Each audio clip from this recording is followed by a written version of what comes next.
প্রিয় দর্শক, আমরা পাহাড়ে শেষ পর্যন্ত এসে খুবই ক্লান্ত। অলরেডি আমাদের এলাকায় আম ওঠেনি, কিন্তু এখানে ছোট ছোট আম, পাহাড়ি কাঁচা আম দেখা যাচ্ছে। এ কত পিস ভাইয়া আম? আম 20 টাকা। আম 20 টাকা পিস দেখতে পাচ্ছেন। আমরা 15 টাকা দাম দর করলাম। নিলে লাভ হয়তো ওখানে বড় আম। এই ছোটো ভাই 15 টাকা নেবে নি।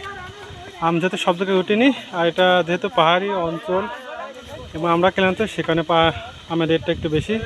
নর্মালি আমার এলাকায় আম এমনিতেই পাওয়া যায়, গাছ থাকলে এমনি পেরে খাওয়া যায়, কিন্তু এখানে 15 টাকা পিস কিনে খাওয়া লাগছে। যেখানে বাইরে বেড়াতে গেলে যা হয় দেখতে পাচ্ছেন, বাইরে জেলাতে গেলে যা হয়। ঠিক আছে, এখানে তারপরেও ক্লান্ত অবস্থায় আপনার কাঁচা আম ভালো লাগে। তারপরে আমাদের বড় ভাই যেটা বলছে 15 টাকা নিলেও আমাদের খেতে হবে শরীর ক্লান্ত দূর করার জন্য। ঠিক আছে, ছোট ভাইদের ভিডিও পাবলিশ হয়ে গেলে 15 টাকা, তুমি এখন 20 টাকা। ঠিক আছে দর্শক, ধন্যবাদ। ছোট ভাইয়ের নাম কি? সাইফুল ইসলাম। বাসা কোথায়?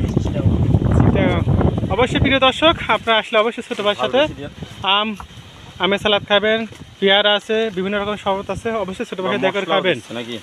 ঠিক আছে দর্শক, ধন্যবাদ। আমাদের আম প্রায় রেডি, দেখতে পাচ্ছেন। বেরোচ্ছে না, কিরকম দিব? হালকা দাও, বিট লবণ, ঝালের গুঁড়া দিয়ে অলরেডি মিক্স আছে, আপনারা দেখতে পাচ্ছেন। দেখা যাক আমার সুদিন ভাই পরামর্শে শরীরে ক্লান্ত কতটা। এখন খাই নিচ্ছি। ঠিক আছে দর্শক, ধন্যবাদ।